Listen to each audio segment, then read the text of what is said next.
Thou shalt not make a machine in the likeness of a human mind. This commandment is a chilling warning to those in the Dune universe who've forgotten the bloody sacrifice made by their ancient ancestors to secure for them freedom, at least of sorts. Even though Frank Herbert's Dune unfolds in the far future where faster-than-light travel and feats of scientific engineering are ubiquitous, there's no trace of computers. Mankind has been scarred by a jihad fought long ago that eradicated artificial intelligence, supercomputers, all technologies they refer to with fear as thinking machines. This crusade, the Butlerian Jihad, retains a legacy for millennia. Its lessons are immortalized in tenets, proscriptions, and dread, ingrained into humanity's cultural subconscious. But what exactly was the Butlerian Jihad, and how has its significance shaped the landscape of Dune's present through to its far future? The Butlerian Jihad, the Great Revolt, the war against thinking machines. It sounds like science fiction, but this event draws inspiration from very real quandaries. Frank Herbert's name for the crusade comes from Samuel Butler, a 19th century novelist known for his criticism of machine technologies on Victorian society and the future danger they represent. His most famous works, the letter Darwin Among the Machines and the novel Erewhon, both tackle existential topics surrounding the evolution of machines, establishment of artificial intelligence, and how a technological singularity might result, whereby artifice supersedes mankind as the dominant species. The inhabitants of fictional Erewhon long ago purged their society of machine technology, and anything they feared might be used to imprison them, either physically or spiritually. This is a significant concession. Butler acknowledges that like dogs, horses, and animals who live far better domesticated lives than they would in the wild, humanity would live comfortably under their machine overlords, lulled into a complacency which, he asserts, is its own prison. Machines would, after all, still depend on humans for repairs, as servants or slaves, and would therefore treat them well, but brutally suppress deviation from their directives. The realm of Erewhon understood this future reality and so destroyed all semblance of technologies to prevent it. They feared the rise of artificial intelligence and subjugation of their species that they sacrificed humankind's own cultural and technological progress to preserve its independence. The vehemence in which the machine purge occurred can be felt in this quote: "War to the death should be instantly proclaimed against them. Every machine of every sort should be destroyed by the well-wisher of his species. Let there be no exceptions made, no quarter shown. Let us at once go back to the primeval condition of the race." And so, the benighted people of Erewhon live in a world that can be described as both pure and horribly regressed. These concepts of artificial intelligence, dependence, external control of human experience, and the insidious nature of time are all themes found in Butler's work and echoed in Frank Herbert's saga. In the original Dune novels, the Butlerian Jihad isn't seen and rarely mentioned, mostly in imperial appendices or histories of the distant past, but the echoes of its significance are nonetheless pervasive. In the terminology of the Imperium, we're told that the Butlerian Jihad, also known as the Great Revolt, was the crusade against computers, thinking machines, and conscious robots begun in 201 BG and concluded in 108 BG. Its chief commandment remains in the Orange Catholic Bible as "Thou shalt not make a machine in the likeness of a human mind." And then, in the Religion of Dune appendix, we learn that deep space travel, which came about 110 centuries before the Jihad, was the single greatest shaper of religious notions and existential thought. This was a period of both great advancement and terror, as humanity needed to reconsider its place in a now greatly expanded and indifferent universe. The appendix describes it as a time of darkness and sorcery, of anarchy and beast demons, of ambiguity as myriad religions emerged to ameliorate spiritual disquiet. Then came the Butlerian Jihad, 2 generations of chaos. The god of machine logic was overthrown among the masses, and a new concept was raised. Man may not be replaced. Men looked at their gods and their rituals and saw that both were filled with that most terrible of all equations: fear over ambition. These 2 entries are mere footnotes in the Dune saga, but still paint a vibrant and fairly complete picture of what the Butlerian Jihad looked like and why it came about. First, both describe the Great Revolt as a foundationally religious movement. The terms jihad and crusade are themselves charged with spiritual energy. The Butlerian sentiment was incubated during the ancient period of expansion and uncertainty. It gave the poor and downtrodden something to cling to, and more importantly, an object at which they could hurl their blame and hate. This also was the period of the Old Empire, not well remembered or understood by historians of the Carino Empire, except that it was married to excess, to greed, and that costs were of less importance then. Leto II Atreides experiences a vision of the Butlerian Jihad through his past lives while enduring the spice agony. We hear, "One moment he felt himself setting forth in the Butlerian Jihad, eager to destroy any machine which simulated human awareness. He heard a minister companion speaking from a pulpit. We must negate the machines that think.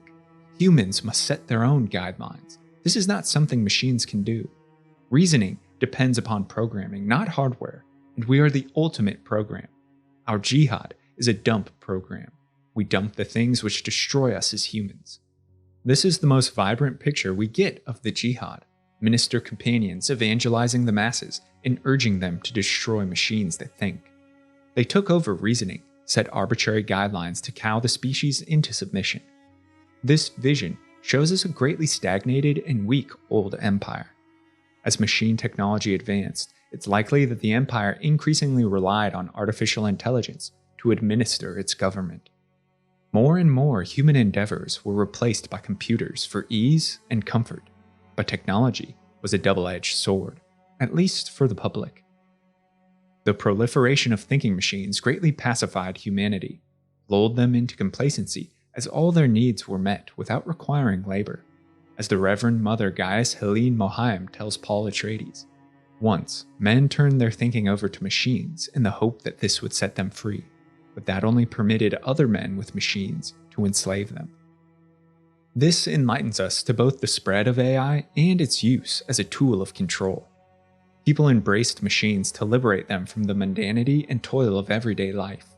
They grew so numb that they exchanged their rational and cognitive thinking, a profoundly human experience, for a life free of worry.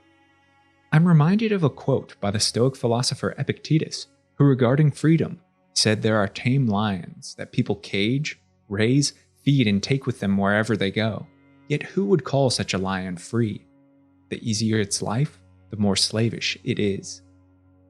Like tame lions, the ruling elites of the old empire realized artificial intelligence could be leveraged for control over dependent humans. They now possess the keys to alter commoners' reality, to augment their reasoning, and thus create, then spread godlike symbols of machine logic across the empire. The dogma of this technocratic religion ensured a docile population, slaves who couldn't even perceive their enslavement. Conditioning, ritual, belief, more so than force, birthed an old empire completely subservient to thinking machines, controlled by a select few. But as the empire declined, perhaps near the 7th century BG, so too did its iron grip on machines, and individuals began to feel the weight of their overlords. Outraged by their servility, and perhaps ashamed of how their lives were devoid of humanity and struggle, people saw thinking machines as an insidious evil. This birthed the Butlerian movement, which spread like wildfire across a crumbling old empire. The impoverished and enslaved cast off their spiritual shackles, declared the machine god a fraud, and in a great revolt destroyed all semblance of their captivity. For roughly 100 years, violence consumed humanity as the Butlerians excised through blood and persecution any trace of thinking machines. They struggled against the power brokers of the old empire, stripped them of their computers, and put to death any who violated their own increasingly draconian prescriptions. The turmoil caused by the Butlerian Jihad set into motion two other significant events. First came the establishment of the Carino Empire under House Carino, the ruling family of Seleucus Secundus. The collapse of the old empire, the spiritual and religious conflagration of the Great Revolt, destabilized government and created a lawless universe. Many great houses of the old Landsraad likely came into conflict and struggled to gain the throne as inheritors of the empire. It could be deduced that the Butlerians wielded significant influence as the ultimate Battle of Corin, which settled the ascendancy to the throne, occurred in 88 BG, not long after the Jihad, and whomever had their support would be powerful indeed. We're unaware of the details of any bargain struck, but it's likely House Carino championed the Butlerian ideal. Parallel to government reformation, the Butlerian movement invigorated religious reformation within the various sects of the empire. The dogma of machine logic was overthrown, and its god cast aside. But what would take its place? The importance of the human soul, the essential and existential purpose of mankind, proved central in the wake of freedom from technology. The Commission of Ecumenical Translators was established and held summit for 7 years to deliberate on the nature of the divine, to dispel paradox and controversy, and to create a universal religion. They created the Orange Catholic Bible, or the Accumulated Book, which quickly became the single most important religious text in the new Carino Empire. The Great Revolt's influence permeates the book, whose foundational commandment is "Thou shalt not disfigure the soul," a sentiment close to the Butlerian movement as well as the more famous and aforementioned commandment. The legacy of the Butlerian Jihad was scouring of any machine with consciousness or cognitive ability, which set civilization as a whole back centuries, if not millennia. Records of the old empire, breakthroughs in science, culture, and medicine were destroyed as prohibitions replaced progress. Old way knowledge was stigmatized, any use of machine tech seen heretical, and carried as punishment death. The Great Revolt forever scarred humankind towards technology, especially artificial intelligence. And only the remote realms of Ix and Richese remained as bastions of progress, though they made sure to ostensibly dwell within the boundaries of the Butlerian commands.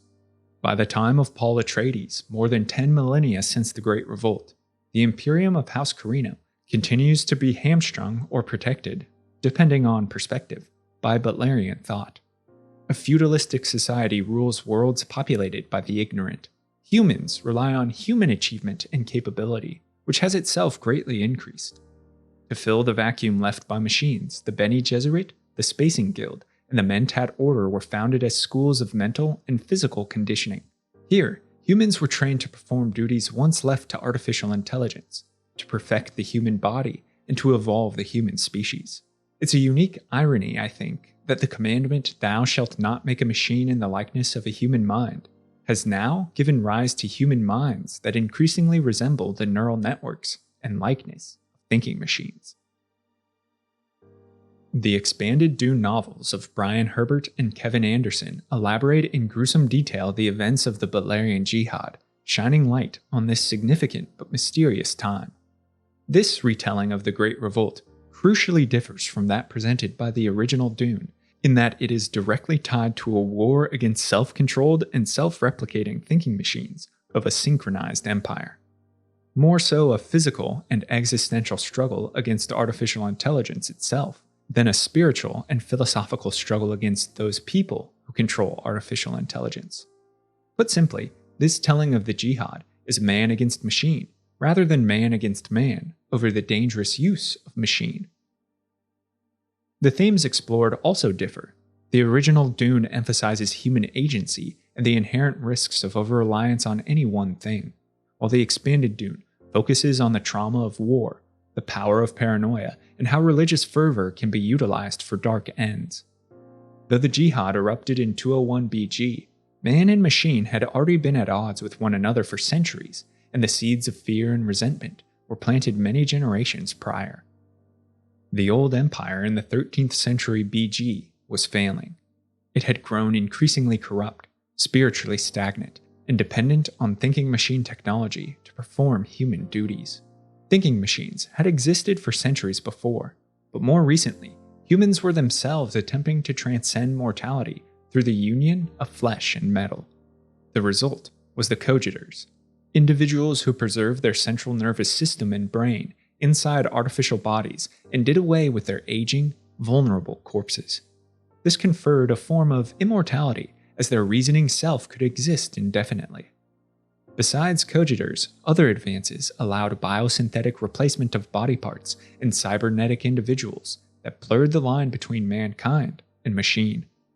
In 1287 BG, 20 individuals, radicalized followers of the preacher Tlaloc, who advocated for widespread change of the old empire to shake it from its stupor, revolted against the government. In a relatively bloodless coup, they took control of the synchronized machine network the empire utterly depended on, thus enfeebling the old rulers and securing victory.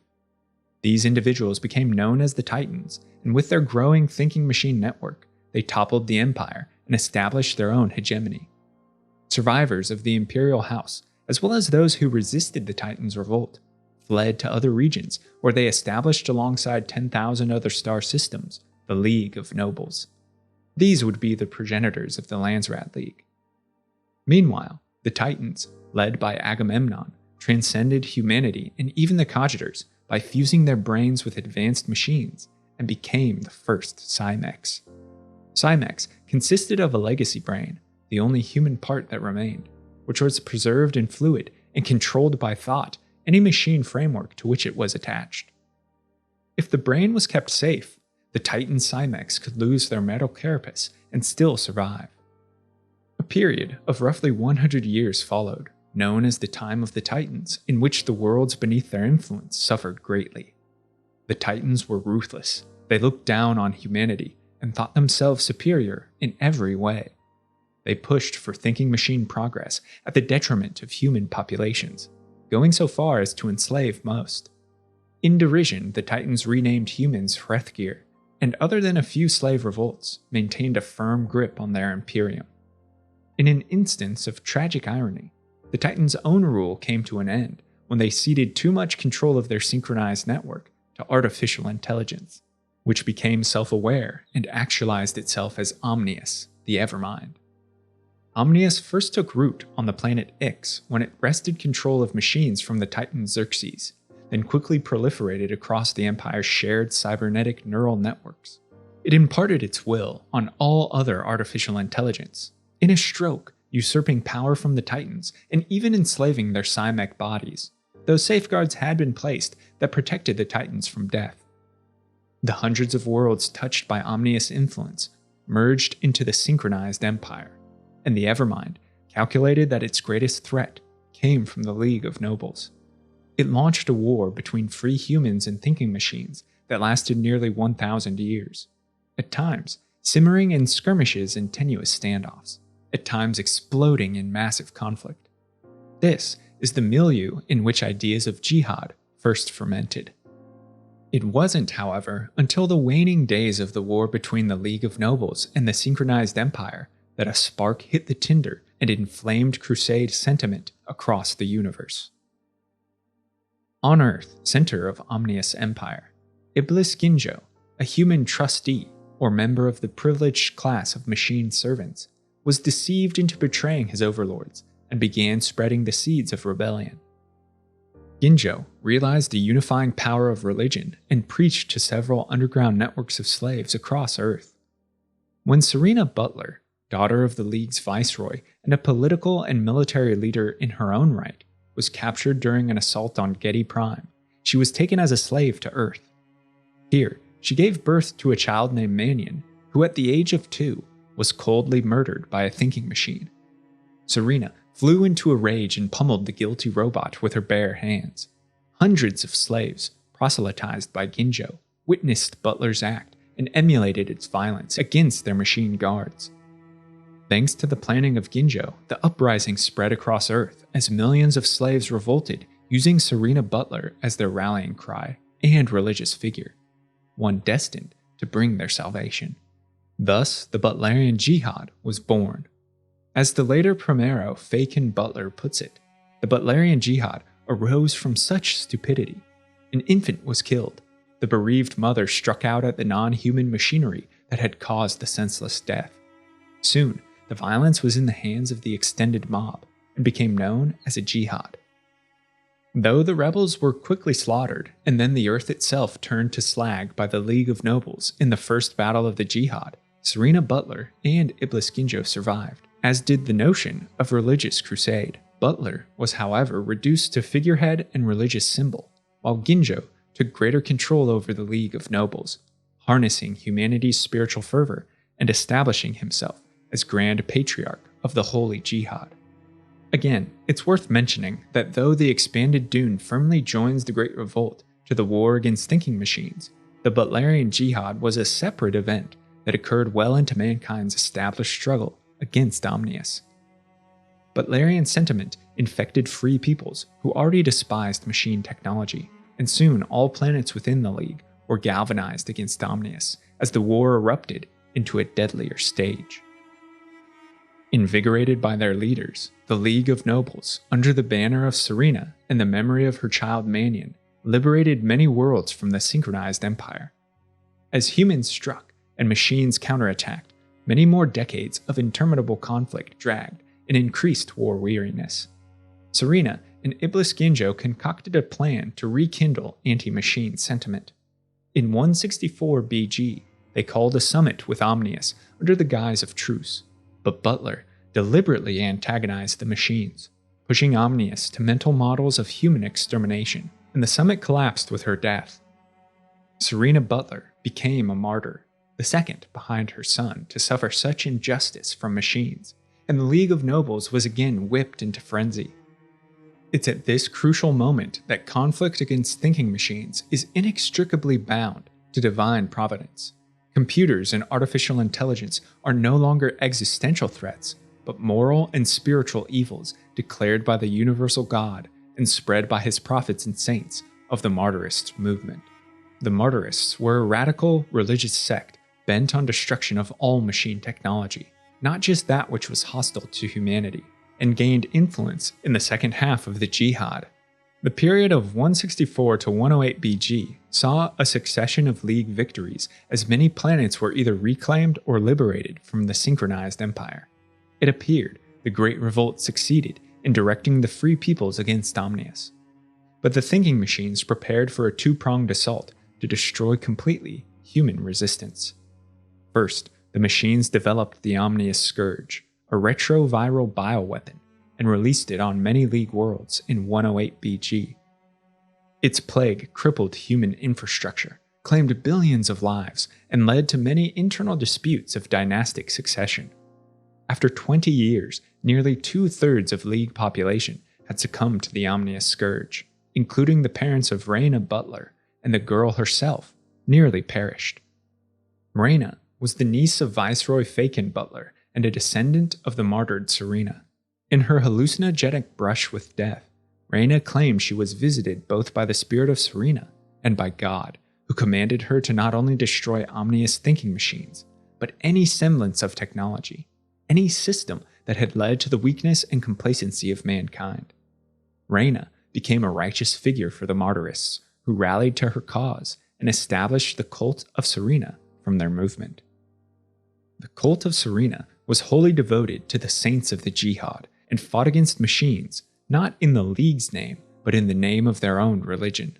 They were fanatics who deemed all computer technology should be eradicated at any cost. Suicidal, radical, and unyielding, the cult of Serena was indispensable to the war effort, but so too were they an enemy of the League. They disobeyed orders and skirted law as they brought about their own sense of justice, purging free worlds of all machine technology, destroying records, and murdering any deemed guilty. The Evermind's second prong of attack was to launch an unparalleled assault on the capital world of Salusa Secundus and therefore sever the head of the weakened League of Nobles, while they were preoccupied with the Omnius Scourge. This plan was, however, discovered, and before it could materialize, humans launched their own coordinated attack on the synchronized empire in 108 BG, later known as the Great Purge. Using nascent fold-space technology, which allowed them to maneuver faster than Omnius, the League equipped their armada with countless atomics and deployed them in unison against unprotected machine worlds. They turned the synchronized empire to a molten hellscape. Each human slave on the attacked planets was indiscriminately vaporized, a fact that highlights the shift in sentiment from human freedom to machine destruction. The Great Purge not only debilitated Omnius' capacity for war, it cleansed humankind of much of its history and progress, for better or for worse. The Evermind's central hub remained active on the planet Corrin, where it retreated and endured a 20-year siege. But following the Great Purge, the Butlerian Jihad was officially declared complete. The Battle of Corrin in 88 BG destroyed Omnius and the Synchronized Empire, leaving the Cult of Serena without an external threat. And though the Jihad ended, its notions of human freedom from evil technology remained. Ire was turned now to internal enemies. The newly established Carino Empire was weak in its infancy, and so relied on the Cult of Serena for support. Carino government agreed to maintain the cult's strictures on computer technology, condone its attacks on machine sympathizers, and execute those deemed heretics by its laws, in exchange for power and influence. Reyna Butler, the cult's venerated leader, was killed in 22 BG in an assassination plot, and her organization came under stewardship of Manfred Taurando, an even more radical disciple of the faith, who transformed the cult into a new Butlerian movement. The Butlerians retained a strong presence in imperial politics, foisting unstable House Carino, who were themselves descendants of House Butler. Anti-technology extremism eradicated much of what remained in the Synchronized Empire, as Butlerians staunchly resisted any form of scavenging or repair of machines forged from Omnius. In the wake of humanity's victory, fear and paranoia ruled hearts. The budding empire paid the price in ignorance and the oppressive feudalistic order of the Fal for Lucas and Landsrat League that stood on its promise of a place for every man and every man in his place. A simple sentiment, but one that had long been denied to slaves of thinking machines. But the Butlerians' fanaticism pushed the nascent empire into galactic civil war roughly 80 years after the end of the Jihad. Their zealots had infiltrated all levels of society, purged through gruesome witch hunts all those thought to be machine sympathizers, and threatened Carino authority. The Civil War saw Butlerians, Carino loyalists, and technocrat industrialists of the Venport Shipping and Navigating Company struggle against one another. Victory for House Carino cemented their power in the Imperium. Taurando was killed, and without their inspired leader, the Butlerian movement was eventually snuffed. Though Mannion, Serena, Reyna, Ginjo, and others passed from human memory, their religious rallying cries and the psychological scars of the war against thinking machines reverberated through millennia and guided much of imperial history during Carino's rule. The Butlerian Jihad's legacy was a fear and mistrust towards machine technology ingrained in humanity for over 10,000 years. The HBO series Dune Prophecy unfolds in the early days of House Carino's rule, when nothing is yet settled, where political, social, and religious uncertainty are pervasive, and gives us insight into a time where thinking machines, though banned, still exist, and different factions struggle to maintain or destroy the Butlerian anti-tech ideal. Old Empire technologies are smuggled to wealthy buyers through black market fences. Those found to possess thinking machines are ostracized, if not outright slain. We see ancient House Rochese champion the idea that technology in itself isn't evil, and it becomes one of the greatest producers of non-thinking machine devices in the distant future. Rochese's stance on machine tech strengthens both their political and military might as they move to secure Arrakis as well as the imperial throne. We see, too, how Butlerian ideas rip through the Bene Gesserit sisterhood. Dorothea, Mother Superior Anarul's daughter, is profoundly religious and vehemently opposed to machines. She leads a contingent of like-minded sisters against her rival, Valia Harkonnen, who sees Butlerians as willfully ignorant and self-deluded in their proclamations. Anarul and then Valia salvage machine technology and use artificial intelligence to help guide their breeding program. But this information is held with utmost secrecy, as possession of thinking machines is tantamount to treason.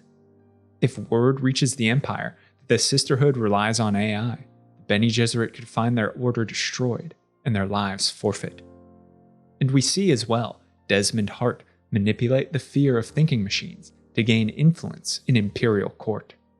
He and the Queen move quickly to radicalize the imperial household and to remind all of the great houses what brutal sacrifice their forebears made to liberate mankind from such vile technology. Hart leverages his influence and his own mysterious powers to enact a personal crusade against the Sisterhood. Such struggles show just how reliant humanity was on thinking machines for much of its history, and that a long period of uncertainty follows the Butlerian Jihad. The Butlerian Jihad, the Great Revolt, the Machine Crusades. This social, spiritual, and existential movement is perhaps the most significant event in shaping the Imperium at the time of Dune. It wasn't well known in Frank Herbert's original works, mentioned only in reverence or derision. The stories of Brian Herbert elaborated on the war against machines, transforming it from a philosophical and spiritual struggle to one more physical. Its memory shapes mankind's future, and the questions it poses are poignant today, when our own world is increasingly reliant on artificial intelligence to do our thinking for us. Thanks so much for watching this video on the Butlerian Jihad. Let me know your thoughts on the inspiration of Samuel Butler, which version of the jihad you prefer, as well as suggestions for future videos in the comments below. And if you're a fan of lore and storytelling, be sure to subscribe to the channel where content is uploaded frequently. I want to take a moment and thank all of my supporters over on Patreon. Your help means the world to me and allows this channel to grow and improve. If you'd like to become a lore luminary for access to me, written scripts, a great community, and early video drops, head to patreon.com/thelorebrarians to learn more. Until next time, go forth and explore the lore.